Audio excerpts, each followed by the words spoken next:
Hercules dan juga Mitra. Tuhan, dewa, turun ke bumi, mengosongkan diri, menjadi manusia, bahkan mati sampai mati di atas tiang salib. Ini bukan sifat Tuhan. Kami agama samawi, Yahudi, dan juga Islam itu tidak menganut ajaran konsep pagan seperti itu. Tuhan datang ke bumi, kemudian menjadi bayi, kemudian nete, kemudian dibunuh sama manusia. Itu bukan konsep ajaran para nabi.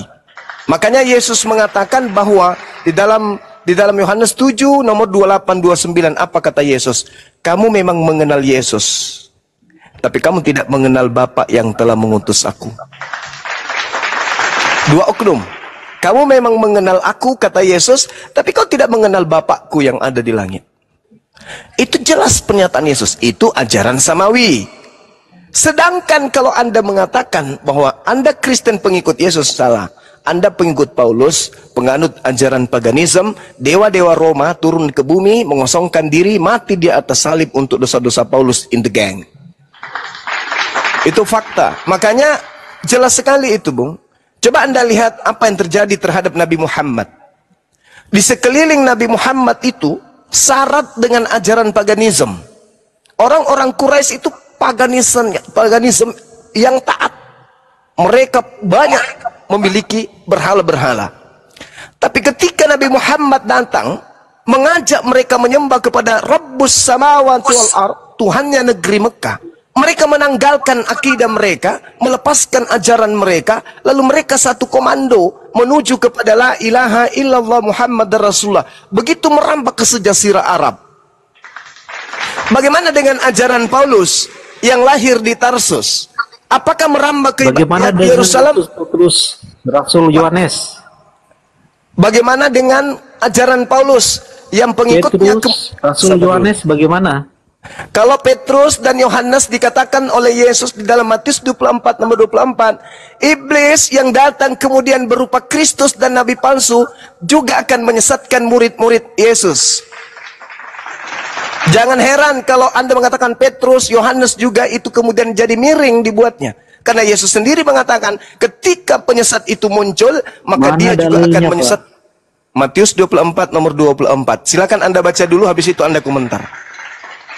Ya, jadi saudara-saudara saya Islam dan Kristen, ketika Paulus kemudian di Antioquia, di Turki, pertama kali disebut murid-muridnya sebagai Kristen, sayang sekali Paulus sendiri meneguhkan, aku diutus kepada orang-orang yang tidak bersunat. Galatia 2 nomor 8. Karena keputusasaannya mengajarkan agama berhala kepada orang Yahudi dan tidak berhasil.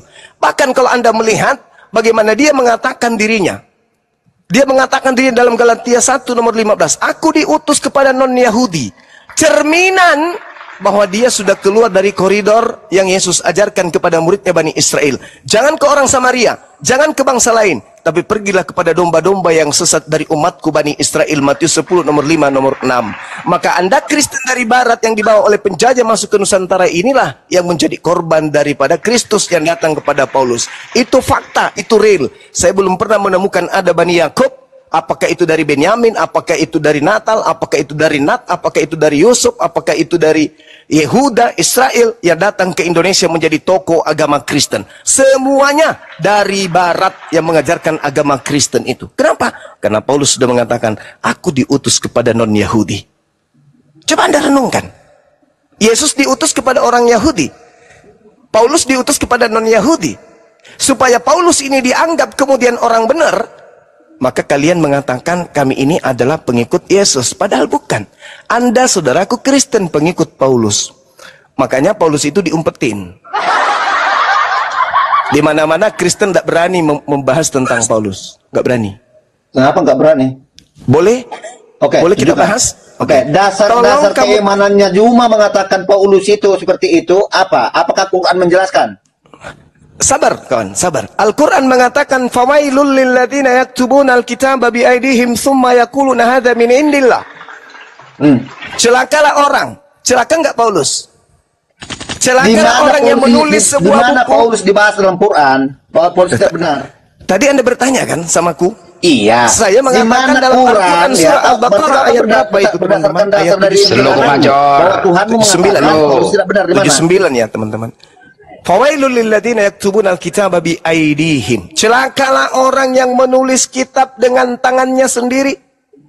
Paulus di dalam suratnya, aku menulis surat bukan 2 Korintus 11 nomor 17. Apa yang aku katakan, aku mengatakannya bukan sebagai orang yang berkata menurut firman Tuhan, melainkan sebagai orang goblok yang berkeyakinan bahwa ia boleh bermegah. Celakalah orang yang menuliskan sebuah kitab dengan tangannya sendiri dan berkata itu dari Allah. Padahal sesungguhnya itu bukan dari Allah. Lalu di dalam Ulangan 18 nomor 19 nomor 20, akan tetapi seorang nabi yang terlalu berani menuliskan surat mengatakan sebuah firman atas nama aku tapi tidak aku firmankan kepadanya, maka dia harus mati. 3 menit untuk Bang Guma sama Bang Major. Ya, silakan Anda tanggapi. Dengarkan ya. Ya. Anda bilang tadi ya, apa yang dituliskan Paulus itu bagian daripada surat-surat Paulus, yaitu kesaksian-kesaksian dia, ya. Itu dia tuh bukan mengaku dia itu adalah firman Tuhan, bukan, tapi itu kesaksian dia. Suratnya di Korintus, suratnya di Roma, itu bagian kesaksian. Jadi sekarang Anda mengatakan bahwa orang yang menulis dengan tangannya itu adalah tidak benar, ya. Sekarang saya tanya, siapa penulis Quran? Sahabat-sahabat Rasulullah. Jangan kau bandingkan dengan Al-Quran, saudara. Siapa yang menulis Quran? Sabar. Said. Berarti mereka terkutuk juga. Kenapa bisa? Anda bilang menulis dengan tangannya. Anda meminta Fawailul lilladzina yaktubuna alkitab. Tolong jangan diganggu dulu. Jadi kata Allah, celakalah orang yang menuliskan sebuah kitab dari tangannya sendiri dan mengatakan itu dari Allah padahal bukan dari Allah. Kan yang dituliskan sahabat Rasulullah itu jelas dari Allah. Jangan ke sana, jangan ke sana. Jangan terlalu berat. Jadi ya, saudara, Anda tahu itu dari Allah. Dengarkan kesimpulan saya 30 detik. Dengarkan. Yesus berkata di tengah-tengah Bani Israel, segala firman yang engkau berikan kepadaku telah aku sampaikan kepada mereka dan mereka telah menerimanya dan mereka percaya dengan pasti bahwa engkaulah yang telah mengutus aku. Segala firman yang Yesus sampaikan kepada Bani Israel, Yesus sampaikan sebagai manusia kepada murid-muridnya. Pada saat Yesus menyampaikan firman itu, Yesus dalam keadaan manusia, anak Maria. Coba Anda lihat surat Paulus dalam Galatia 1 nomor 1. Aku menerima Injil bukan dari manusia. Bukan manusia yang mengajarkan aku Injil, tetapi Yesus Kristus. Lihat, bayangkan itu. Sejak kapan kemudian Yesus itu berubah bukan jadi manusia? Sedangkan yang datang kepada Paulus itu mengaku Yesus Kristus, tapi bukan manusia. Sedangkan di dalam 2 Yohanes 1 nomor 7, siapakah penyesat itu? Siapakah pendusta itu? Siapakah kemudian antikristus itu? Bukankah dia yang pergi ke seluruh dunia, mengajarkan kepada seluruh dunia bahwa Yesus datang bukan sebagai manusia? Galatia 1 nomor 11, aku menerima Injil bukan dari manusia, tapi dari Yesus Kristus. Siapa penyesat itu? Dia yang pergi ke seluruh dunia, ajarannya tidak mengaku Yesus datang kepadanya ada manusia, dialah antikristus dan dia adalah penyesat itu. 2 Yohanes 1 nomor 7. Maria melahirkan manusia bernama Yesus Kristus. Yesus Kristus kepada muridnya, dia katakan apa saudara? Waspadalah kepada penyesat yang datang kepadamu dengan memakai namaku dan berkata, akulah Kristus, dia akan menyesatkan banyak orang. Berarti penyesat yang datang setelah Yesus berkata dengan nama Yesus dan dengan gelar Kristus. Maka yang Anda ikuti sama yang diikuti oleh Paulus. Siapa itu? Yesus Kristus. Siapa penyesat dan apa nama penyesat itu? Dan apa nama gelar penyesat itu setelah Yesus terangkat ke langit? Jawabannya, nama penyesat itu adalah Yesus dan gelar daripada penyesat itu adalah Kristus. Hari ini 2 miliar kita temukan anak keturunan Adam menjadi pengikut Yesus Kristus sang penyesat. Silakan bantah saya dengan dalil. Oke, ya. Ini narasi Anda lihat mana-mana. Tadi Anda bilang Paulus tidak menerima bukan dari manusia. Sekarang Yesus itu penyesat. Jadi sekarang Anda makanya kalau nggak makin lama saya pakai dalil. Diskusi Anda makin dalil Major. Ya. Apalagi Anda sering saya perhatikan ya memeliter-meliter ayat untuk suatu pembenaran. Jadi Anda bukan tujuan mencari kebenaran, untuk cari pembenaran. Sekarang ya? Menurut Yesus penyesat yang datang setelah dia, nama dan gelarnya siapa? Adalah siapa? Setelah Yesus, kata Yesus penyesat yang datang setelah dia bernama siapa dan gelarnya apa? Silakan. Gelarnya apa? Oke, Yesus Kristus, dia Mesias. Berarti penyesatnya bergelar Yesus Kristus. Terima kasih saudara. Jangan sombong, jangan angkuh. Di mana tertulis penyesat itu Yesus Kristus? Matius 24 nomor 4 nomor 5 nomor 24. Kan di situ dikatakan akan datang. Akan datang. Karena di situ kata akan datang. Akan datang. Datang kepada siapa? Ya kepada manusia, kepada umat manusia. Datang kepada murid Yesus. Dia adalah Kristus. Jangan ini, jangan merembet kemana-mana. Itu bagian dari itu juga. Saudaraku, jangan merembet kemana-mana.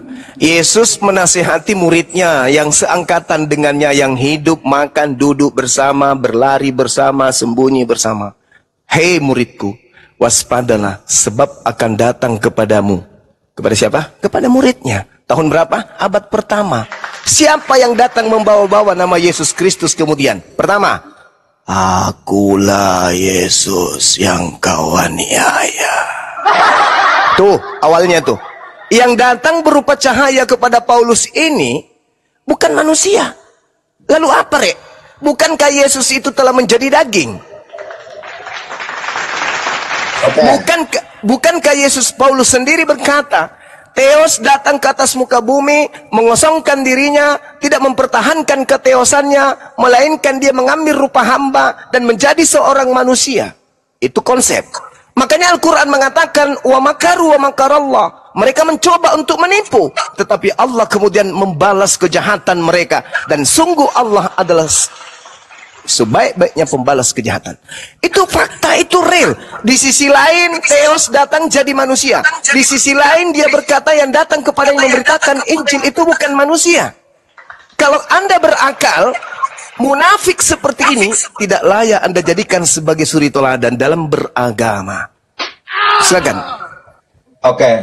Di mana? Sekarang saya tanya dulu Juma. Kalau dikata bentuk wujud manusia itu apa? Punya daging atau gimana? Yes. Oke, ya sepakat ya, kunci ya, punya daging. Sekarang ya waktu Paulus ya dijumpai oleh yang namanya cahaya itu ya, yang datang cahaya, yang disaksikan oleh teman yang berdua, orang itu kan bertiga, ya. Iya. Itu yang datang itu cahaya itu manusia apa bukan? Bukan, kata Paulus bukan. Bukan kan? Nah, berarti kalau dikatakan manusia harus punya daging, berarti yang datang itu secara daging.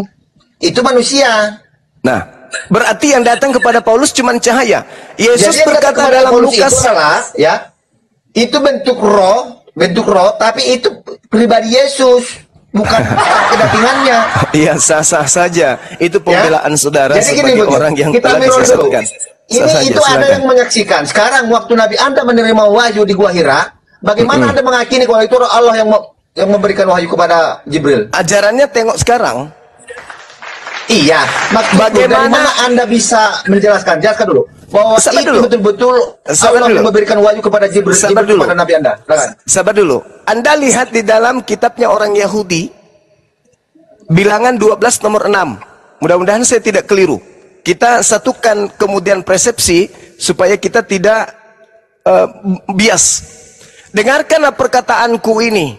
Jika ada seorang nabi di antaramu, aku Tuhan akan menyatakan diriku kepada nabi itu, tidak aku nyatakan kepada orang di sekelilingnya. Dan aku akan berkata kepadanya dalam mimpi. Jadi kalau Nabi Muhammad menerima mimpi, jangan salah, karena beliau memang adalah nabi. Nah sekarang, ada tidak orang yang bisa menjadi saksi dalam mimpi orang lain? Oke, sabar. Paman Mayor, semalam aku bermimpi loh. Apa mimpinya bang? Aku berjalan di sebuah telaga. Oh iya, aku lihat kok. Aku jadi saksi, aku lihat kau di situ lagi berjalan. Kan gila namanya kan? Berarti sabar. Berarti pernyataan Paulus di dalam Yohanes 8 nomor 15, 16, 17, 18 itu sudah benar.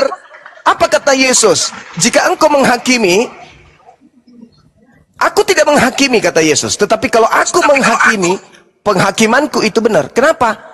Karena aku tidak seorang diri, aku bersama dengan Bapa. Dan bukankah di dalam kitab Taurat dikatakan, dua saksi sudah sah. Akulah yang menjadi saksi tentang diriku, dan Bapa yang mengutusku juga menjadi saksi. Jadi Nabi Muhammad kemudian kerasulannya itu disaksikan oleh malaikat, disaksikan oleh Allah, disaksikan oleh Gua Hira, disaksikan oleh kota Mekah dan Madinah. Nah sekarang kebenaran tentang keadaan itu kita ukir hari ini, terukir sepanjang sejarah 1400 tahun lamanya. Kenabian masalahnya Bang Juma, bagaimana sesuatu yang tidak ada bersaksi itu loh. Loh, gimana ceritanya Bung? Saya tanya samamu. Ketika Allah itu ada nggak? Allah itu ada nggak? Ya jelas ada dong. Oke, tunjukkan. Kalau memang di surah berapa ayat berapa kalau Allah menyatakan keberadaannya ada. Oke. Kamu mengatakan ada kepada pencipta langit dan bumi itu maksudnya seperti hewan, seperti pohon, tumbuhan, seperti batu, seperti air, seperti apa? Iya, maksud saya gini. Oke, bukti gini, ya. Bukti keberadaannya ya bahwa dia pernah berkuasa, contohnya penciptaan. Apa yang pernah diciptakan oleh Allah Subhanahu wa taala? Sama seperti ketika kitab Kejadian dikatakan langit dan bumi kosong. Siapa yang menjadi saksi di situ? Pertanyaan saya Bang Juma, apa kekuasaan Allah ada? Apa yang sudah sama ketika saya bertanya kepada saudara, apa kekuasaannya Yod-Heh-Pape menciptakan langit dan bumi? Enggak, pertanyaan saya kalau memang dia ada, iya sama. Diciptakan Allah Subhanahu wa taala. Saya juga sama. Jangan Anda mempertanyakan sesuatu kepada saya yang saudara sendiri Anda tidak bisa menjawabnya. Sekarang saya tanya, siapa yang menjadi saksi pada saat Elohim menciptakan langit dan bumi? Jawab. Jawab. Mulai Kejadian 1:1 pada mulanya alam menciptakan langit dan bumi. Siapa yang menjadi saksi? Apa yang pernah diciptakan Allah? Siapa yang menjadi saksi? Siapa yang menjadi saksi di situ? Siapa yang saksi? Ini kan kitab Taurat, kitabnya para nabi. Siapa yang menjadi saksi pada saat Elohim berkata pada mulanya langit berbentuk kosong. Langit berbentuk kosong. Siapa yang menjadi saksi di situ? Tunjukkan satu aja. Tidak ada yang tapi ada menyatakan khalaqas samawati wal ard. Dialah Allah yang menciptakan langit dan bumi. Kamu tanya saksi, sama aku tanya siapa yang mensaksikan Elohim menciptakan langit dan bumi. Oke, ada berapa pencipta langit dan bumi rupanya? Cuma satu. Satu? Cuma satu, iya. Yakin? Iya dong. Oke, berarti Anda segambar dan serupa dengan Allah dong? Anda harus banyak belajar lagi, tak ajarin ya, tak ajarin. Iya, tak ajarin, tak ajarin. Berarti Anda sepakat dengan ayat Alkitab juga. Tak ajarin. Kitab Taurat juga. Tak ajarin. Tak ajarin, dengarkan saya. Kejadian 1:26. Dengarkan. Allah menjadikan segala jenis binatang liar dan segala jenis ternak dan segala jenis binatang melata di bumi. Allah melihat bahwa semuanya itu baik. Masuk ke poinnya. Berfirmanlah Allah, baiklah kita menjadikan manusia menurut rupa, menurut gambar dan rupa kita. Menurut gambar kan? Bukan menurut wujud Allah. Bukan menurut hakikat Allah, tapi menurut Allah. Allah menggambarkan manusia itu dua mata, hidung, mulut, telinga. Allah kemudian menciptakan gambaran tersebut. Jadi Allah tidak sedang menciptakan makhluk yang serupa dengan dirinya. Iya benar. Samuel 7 nomor 22 tidak ada yang serupa dengan Allah. Dengar dulu, di mana ayat ini yang bisa Anda samakan dengan Tuhan Anda menciptakan? Silakan. Menciptakan manusia. Tuhannya Bani Israel yang menciptakan alam semesta. Tuhanku juga menciptakan alam semesta. Tidak mungkin Tuhan itu dua. Allah Subhanahu wa ta'ala menjelaskan salah satu dalil di dalam Al-Quran. Apa kata Allah ketika kemudian Allah menciptakan dan mengutus Nabi Musa alaihi salam? Qala ya Musa, inni istafaituka 'alan nasi birisalati wa bikalami. Fahusma ataituka wa kum minasyakirin. Allah Tuhanku berfirman kepada Nabi Musa. Allah Tuhanku berfirman kepada Adam. Allah Tuhanku berfirman kepada Nabi Ibrahim. Allah Tuhanku berfirman kepada Nabi Isa alaihi salam. Jadi Allah yang datang menyatakan diri kepada baginda Rasul Muhammad SAW. Ada Rabbus samawati wal ard, yang menciptakan langit dan bumi. Laisa kamislihi syai'. Makanya Tuhannya Bani Israel, sabar, Tuhannya Bani Israel di dalam 2 Samuel 7 nomor 22 tidak serupa dengan makhluk. Bagaimana dia bicara sama Musa? Dengan melalui perantaraan. Tadi saya sudah membacakan Al-Quran surah Asy-Syura ayat 51. Tidak pantas kemudian manusia berbicara langsung dengan Allah melainkan melalui perantaraan. Perantaraan siapa? Perantaraan Ayat malaikat. berapa? Al-Quran surah Asy-Syura ayat 51, Kisah Para Rasul 7 nomor 35, 38 dan 53. Musa menerima firman dari malaikat. Bukan Malaikat dari mana? Dari malaikat siapa? Ya tanya Kisah Para Rasul, karena kalau di dalam di mana Allah pernah memberikan malaikat firman? Kalau malaikat di Islam yang menerima, yang menyampaikan wahyu itu disebut Roh Kudus atau Jibril. Qul nazzalahu ruhul qudus min rabbika bil haqq. Itu dalam Al-Qur'anul Karim. Malaikat Bang Juma. Yang mana? Berarti Jibril itu malaikat. Yes, Gabriel datang pada bulan ke-6 kepada Maria. Makanya aku mau minta data juga. Dalilnya di mana? Di mana Allah pernah menyatakan Al-Baqarah ayat 97, Qul man kana aduwwan li Jibril fa innahu nazzalahu ala qalbika bi iznillah musaddiqan lima baina yadayhi wa hudaw wa busyra lil mu'minin.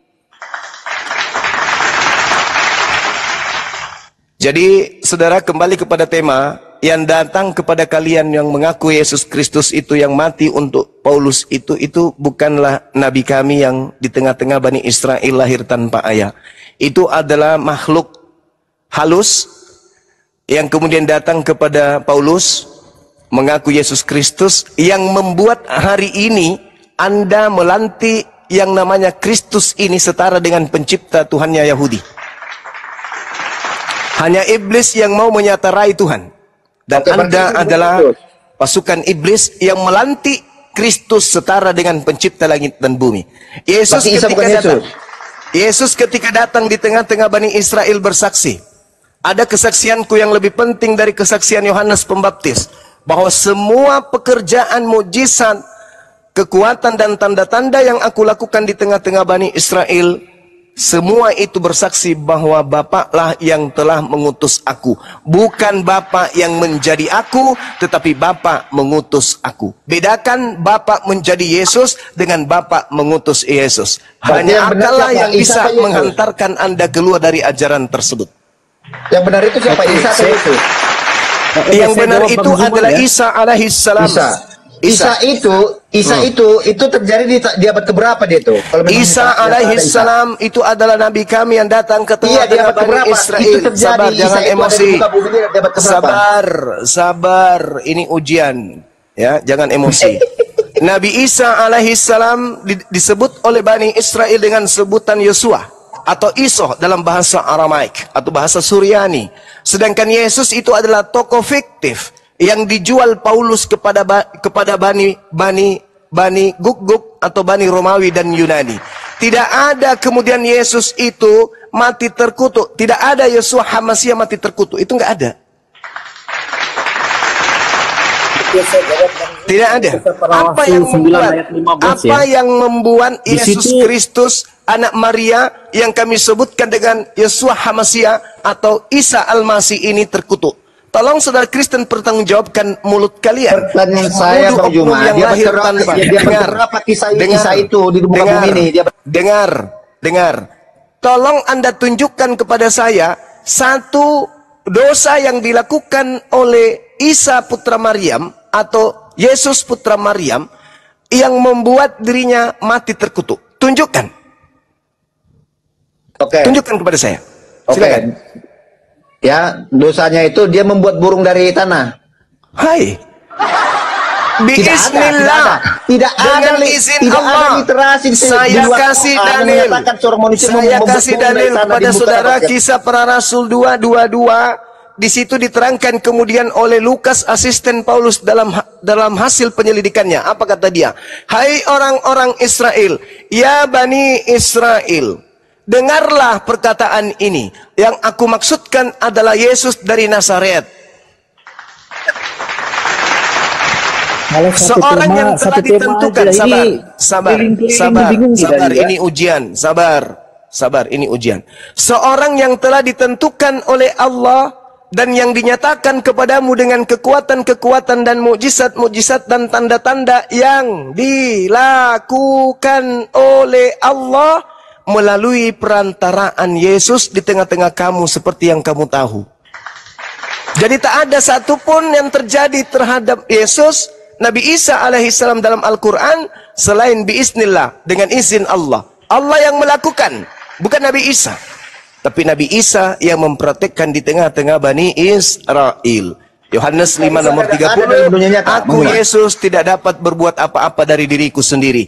Berbeda dengan Kristus yang datang kepada Paulus, kepadaku telah diberi kuasa baik di langit maupun di bumi. Pergilah, jadikanlah seluruh bangsa menjadi pengikutku. Itu bukan Yesus kami, itu bukan Nabi Isa alaihissalam. Oke, Isa itu ada dalam dunia nyata. Gak usah kamu ribut Isa, Yesus, Isa, Yesus. Iya, maksudku makanya aku nggak tahu cuma. Saudara, Yesus itu tokoh fiktif. Dia berapa? Yesus itu tokoh fiktif.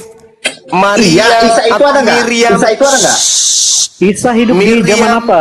Miriam Hidup tidak di zaman mungkin. apa? Isa. Miriam tidak mungkin memberi Ayat apa di Isa datang di Ada muka yang bumi ini? mendukung di dalam kerajaan Roma ayatnya. Miriam tidak mungkin memberikan nama anaknya dengan nama penjajah, nama pemakan babi, dan tidak bersunat Yunani. Gak mungkin. Adakah Yesus ayatnya itu nama yang Yunani. mengatakan Romawi? Tidak pantas seorang yang suci, yang lahir dari perawan suci diberikan nama paganisme. Adakah Yesus ayat itu nama pagan, nama yang yang diberikan Roma kepada tokoh fiktif waktu yang Isa dan menuding Miriam? bahwa dia datang di Adakah? tengah-tengah Bani Israel menjadi Tuhan. Itu konsep yang tidak ada di dalam pengajaran Nabi Isa alaihissalam. Sampai di sini paham? Kalau Yesus Kristus disalibkan di zaman Gubernur Pontius Pilatus, kalau Isa dan Miriam hidup di zaman apa? Itu tidak diceritakan secara lengkap di dalam Al-Quran, karena Al-Quran bukan buku cerita yang disusun berdasarkan hasil penyelidikan. Andai saja, Ada atau andai tidak ada, saja, Bang Bima? Iya atau tidak? andai saja baginda Rasulullah Muhammad sallallahu alaihi wasallam hidup di abad pertama dan dia adalah rasul palsu, maka dia juga akan melakukan penyelidikan sama seperti Lukas dan Markus, begitu juga Paulus in the gang. Pahami itu. Tapi karena Rasulullah menerima wahyu dari langit, maka apa yang diterima itu yang disampaikan. Nabiku tidak ngarang cerita seperti Lukas, Markus, dan juga Paulus. Paham sampai sini? Pertanyaan saya kepada saudara. Pertanyaan saya kepada saudara. Oke, pertanyaan saya kepada saudara. Pertanyaan saya kepada saudara, nanti Anda boleh bertanya kepada saya. Saya tidak lama lagi kok, saya mau istirahat. Ya gini. Tolong tunjukkan kapan kemudian Roh Kudus datang kepada Lukas menceritakan tentang kisah Yesus kepada Aliteng. Saya tunggu. Di mana Roh Kudus datang kepada Matius, datang kepada Lukas, karena dua wartawan inilah yang mencatat tentang silsilah Yesus. Tolong tunjukkan kepada saya di mana tertulis Ruach HaKodes atau Roh Kudus atau Ruach Elohim datang kepada Lukas, datang kepada Matius, sehingga dia mampu menceritakan tentang silsilah sembahan Anda Yesus Kristus. Saya tunggu, saya kasih waktu 2 tahun lewat 6 bulan. Silakan. Oke. Saya tutup berat sambil menunggu legitimasi yang diberikan. Bagaimana Santo Lukas itu mengetahuinya itu, yaitu kita bisa baca di 28 ayat 19. Karena itu pergilah, jadikanlah sebuah bangsa muridku dan berkatilah mereka dalam nama Bapa, Putra dan Roh Kudus, dan ajarlah mereka segala sesuatu. Jadi Santo Lukas itu menerima ajaran daripada para rasul-rasul. Itu legitimasinya. Itu Matius itu, Bang. Situ, salah. Itu Matius itu, Bang, bukan Lukas. Lukas sama juga. Nah, sekarang pertanyaan saya, wahyu yang pertama diterima Lukas dari Roh Elohim yang mana? Sudah dikatakan, ajarkan kepada mereka, bukan wahyu. Berarti Anda ingin membantah Al-Quran dengan karangan, karena bukan wahyu, sementara Al-Quran itu wahyu. Udah ya, Bang ya. Silakan dengan teman-teman saya, Bang Blender, mungkin ada yang disampaikan. Saksi mata, kalau kebohongan, Bang, 1 juta saksi tapi bohong percuma. Tanpa saksi tapi kebenaran itu pasti valid. Itu pasti valid. Iman Kristen itu karena kebenaran Tuhan Yesus Kristus. Oke, kalau begitu saya boleh tanya kepada saudara. siapa saksi Yesus datang kepada Lukas? Ada? Ada saksi? Saksinya ini Bang. Siapa? Ada Bang. Siapa? Saksinya Bang. Saksinya Siapa? saksinya saya. Waktu saya minum kopi. Dengerin dulu, ge. Waktu saya minum kopi sama bodrek tuh. Pas.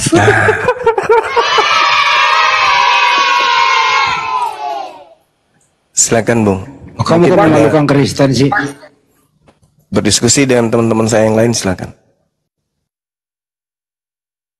Jawabannya kok Salomon Islam Kristen. Bang Joma, kok jawabannya memalukan banget itu.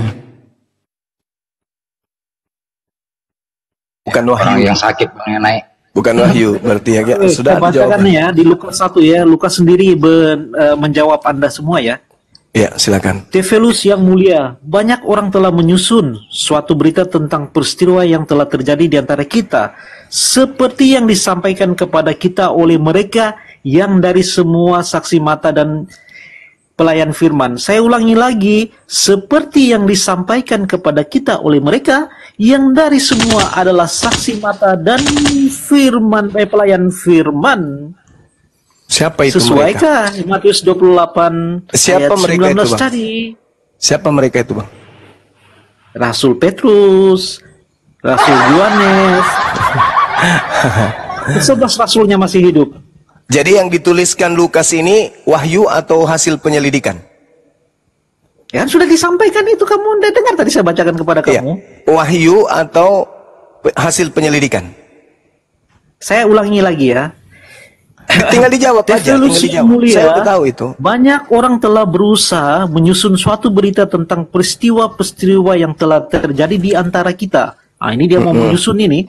Seperti yang disampaikan kepada kita oleh mereka ini siapa? Rasul-rasul. Yang dari semua Dari mana adalah Anda saksi bisa mata. tahu kalau itu Ditekankan. rasul-rasul? Yang dari semua adalah saksi mata. dan Oke, pelayanan coba Anda firman. tunjukkan di mana Wow, Lukas bertemu. Keren kan? Ya, keren. Coba Anda tunjukkan kepada saya salah satu murid dari 12 murid Yesus yang pernah bertemu dengan Lukas. Hati-hati ginjal copot.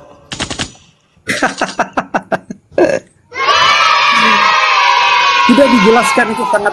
Tidak dijelaskan. Itu makanya saya katakan, saudara, sebuah kebohongan menghadirkan jutaan saksi. Kalau semuanya saksi bohong, percuma. Sebuah kebenaran tanpa saksi, kalau kebenaran tetap aja kebenaran. Contoh, ketika ada wanita, mohon maaf, tidur dengan seorang laki-laki. Tak ada yang melihatnya, tak ada yang melihat wanita ini kemudian tidur dengan laki-laki itu. Diperkaos, hamil. Pertanyaannya kemudian, karena tidak ada yang melihat dia diperkaos, apakah kehamilannya itu fiktif?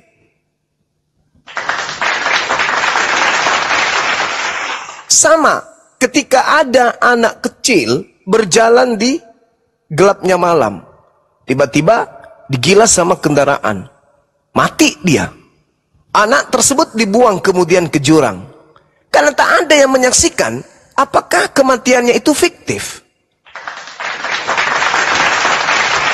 Tetap aja terjadi kebenaran itu. Makanya Yesus mengatakan, akulah yang menjadi saksi dua bersama dengan Bapakku. Begitu juga Nabi Muhammad SAW menerima wahyu yang menjadi saksi adalah malaikat dan Allah. Nah, bagaimana kebenaran itu kemudian terukir? Seperti seorang wanita yang tadi. Untuk kita ketahui bahwa betul dia sudah diperkaos, kita lihat perutnya, hamil dia. Artinya, meskipun kita tidak hadir pada saat dia diperkaos, tapi karena kita melihat kemudian tanda-tanda pada tubuh wanita tersebut, maka keyakinan kita betul wanita ini diperkaos. Begitulah Al-Quran. Meskipun kita tidak hadir pada saat pewahyuan, tapi kita melihat isi Al-Quran sesuai dengan sains dan teknologi, maka yakin dan percaya mustahile Nabi Muhammad yang hidup di zaman jahiliyah bisa menerangkan isi bumi dan langit tanpa alat canggih seperti alat yang dipakai oleh orang-orang hari ini, menemukan laptop, menemukan HP dan seterusnya. Nah, ini gambaran tentang sebuah kebenaran. Jadi kebenaran itu tidak butuh saksi. Kebenaran saya minta itu buktikan saksinya kah? Saksinya Lukas. Iya, silakan. Kolose 4 ayat 14. Salam dari Lukas, tabib yang dikasihi dan dari Demas. Ini konfirmasi bahwa Lukas itu dikenali oleh Rasul Paulus. Paulus itu punya asisten dua. Anda mengatakan Asisten tidak Paulus ada, itu ada tetapi di dua, dalam Alkitab yaitu ada. Markus dan juga Lukas. Itu asisten Paulus. Yang saya pertanyakan kita ini, sudah membuktikan itu kan ada. Nah, Paulus ini siapa? Menanyakan mana mau? Paulus ini siapa? Jadi Paulus Rasul. dengan Lukas saling menguatkan. Paulus, Lukas, Markus itu adalah 3 sekawan memang. Yang jadi permasalahan Paulus di sini adalah Paulus itu dibilang rasul kenapa? Karena itu dikonfirmasi oleh Ananias.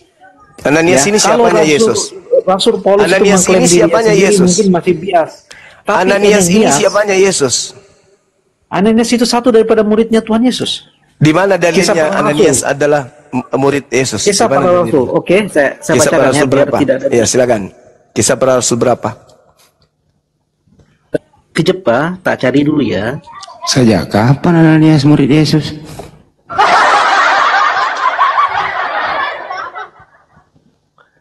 Ananias, ente leheng, eleheng ente. Kalau nggak salah, Nias itu adanya di Kalau Rasul Sumatera. 9 Kisah para Rasul 9 13. Eleheng ente. Jawab Ananias, dia memanggil Tuhan. Dari ini Tuhan loh dia. Jawab Ananias, Tuhan. Dari banyak orang yang telah kudengar tentang orang itu, betapa banyaknya kejahatan yang dilakukan terhadap orang-orang kudusmu di Yerusalem, dan ia datang kemari dengan kuasa penuh dari imam-imam kepala untuk menangkap semua orang yang memanggil namamu. Tetapi firman Tuhan kepadanya, pergilah, sebab orang ini adalah alat pilihanku untuk memberitakan namaku kepada bangsa-bangsa lain serta raja-raja dan orang-orang Israel. Ini kejadiannya. Kalau saya tanya dulu saudara, Anda tahu tidak Kisah Para Rasul ini ditulis tahun berapa? Sampai Pak Bom bertelur, tidak ada orang Kristen yang tahu kapan Kisah Para Rasul ini ditulis. Kisah Para Rasul ini ditulis oleh Santo Lukas. Oke. Kapan?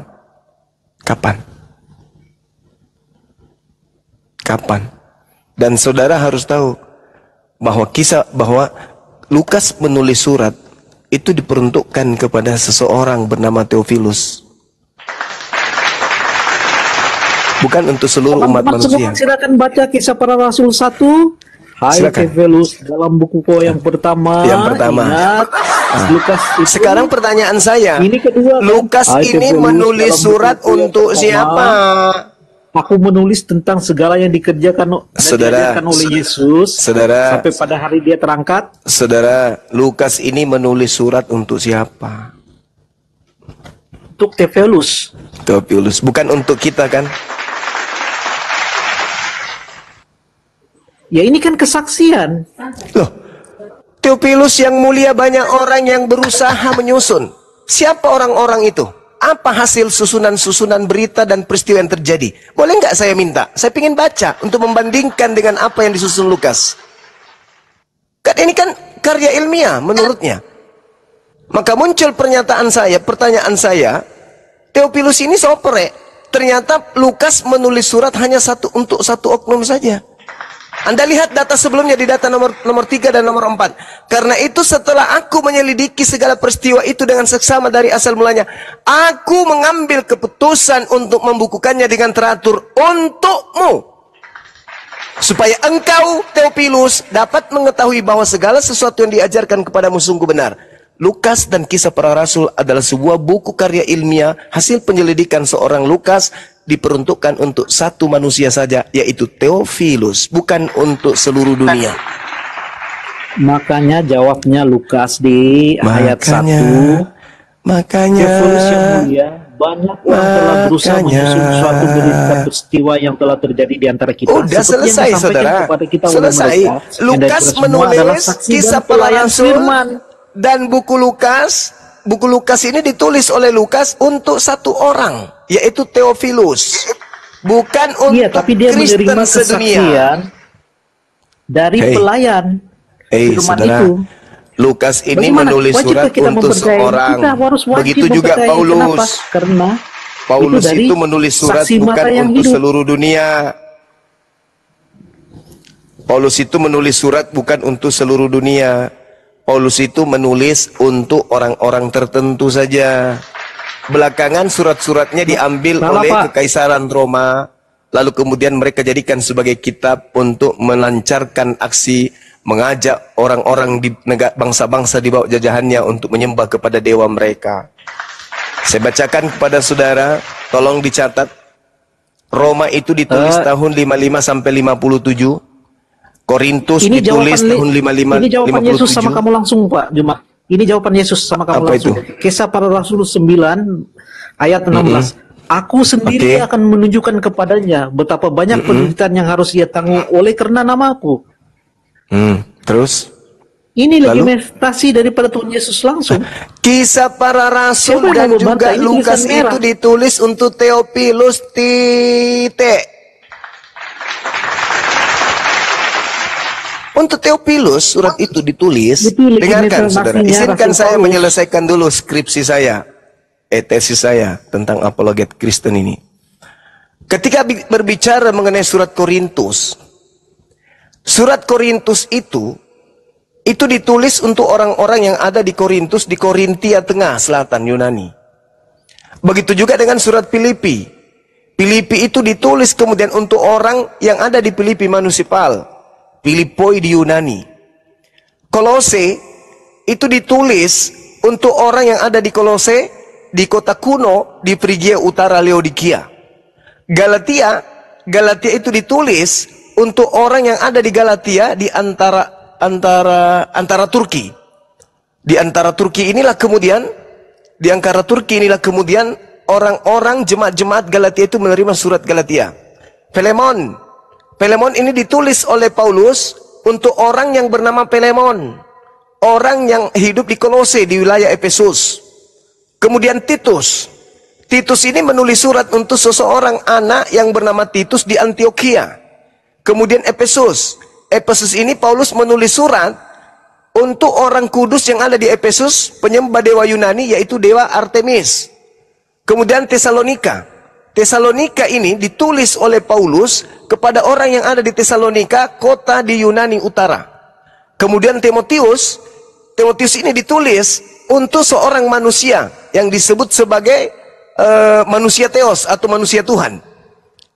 Di mana Timotius ini adalah anak angkat daripada Paulus itu sendiri. Dia kemudian Timotius ini sebagai anak angkat Yesus, yang mana Paulus, anak angkat Paulus, yang mana Paulus ini curhat di dalam 1 Timotius 1 bahwa Kristus mati untuk dirinya, dosa-dosanya. Kemudian Roma itu ditulis untuk bangsa Roma. Tidak ada di antara 13 surat Paulus yang ditulis untuk orang Batak, untuk orang Manado, untuk orang Papua, untuk orang Toraja, untuk orang Timur Leste, siapa lagi? Tidak ada. Semuanya ditulis hanya orang-orang tertentu, jemaat-jemaat tertentu.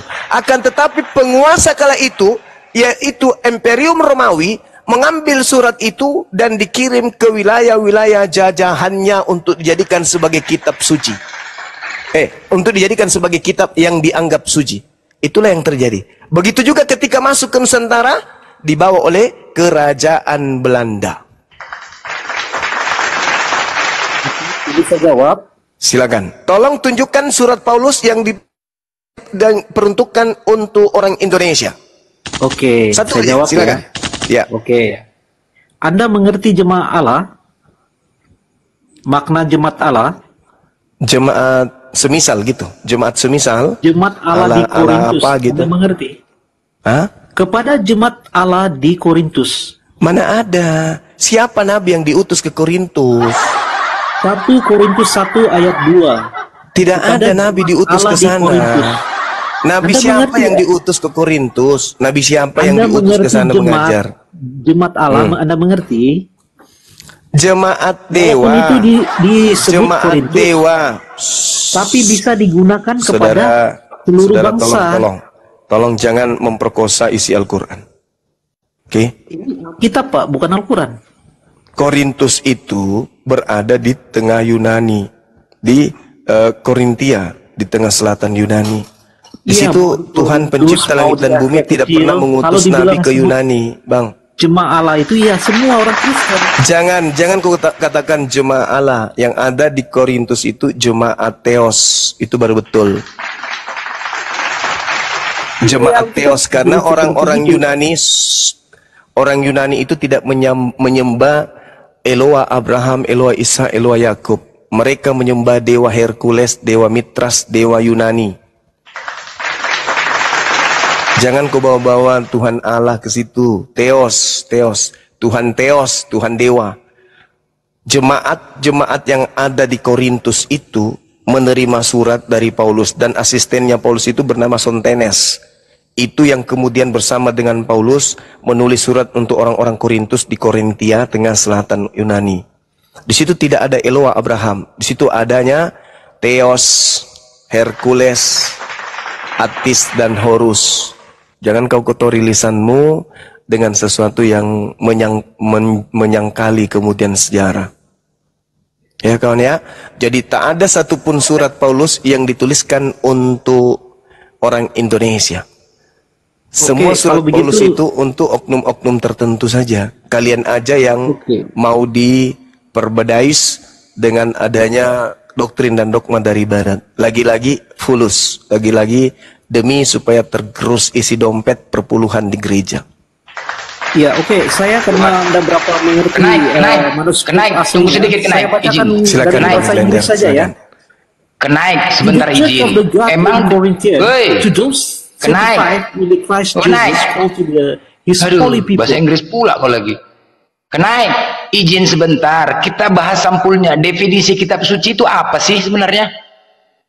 Definisi kitab suci dulu. Naik, apa definisi kitab suci? Coba jawab. Kok dari tadi sih keras aja kau dalam Bible kau itu. Yuk, jawab dulu itu. Sampulnya dulu. Ngoceh aja kau. Apa sih definisi kitab suci? Apakah pantas Bible mau dikatakan kitab suci? Coba apa definisinya? Apa yuk? Gimana? Definisi kitab suci itu apa sih? Oke, definisi kitab suci menurut Kristen ya. Ini menurut Kristen ya? Menurut Kristen ya? Iya. Kitab suci adalah Kristen apa? Definisi kitab suci menurut Kristen, kitab suci adalah sekumpulan tulis yang diilhamkan oleh Allah, dituliskan oleh manusia yang dipilih dan menjadi otoritas tertinggi dalam hal iman, doktrin, moral, dan kehidupan rohani. Oke, berarti wahyu yang diturunkan dari Tuhan ya, dibukukan ya, berupa wahyu dari Tuhan atau firman dari Tuhan kemudian dibukukan, gitu ya? Benar? Ya naik. Naik. Ya. Ya, itu ya, benar ya. Oke, kau buka 2 Korintus 11:17. Apa kata Paulus? Apa yang aku katakan bukan sebagai menurut firman Tuhan, melainkan sebagai seorang bodoh yang berkeyakinan. Kalau wahyu berbeda menurut Kristen. Apalagi wahyu itu apalagi?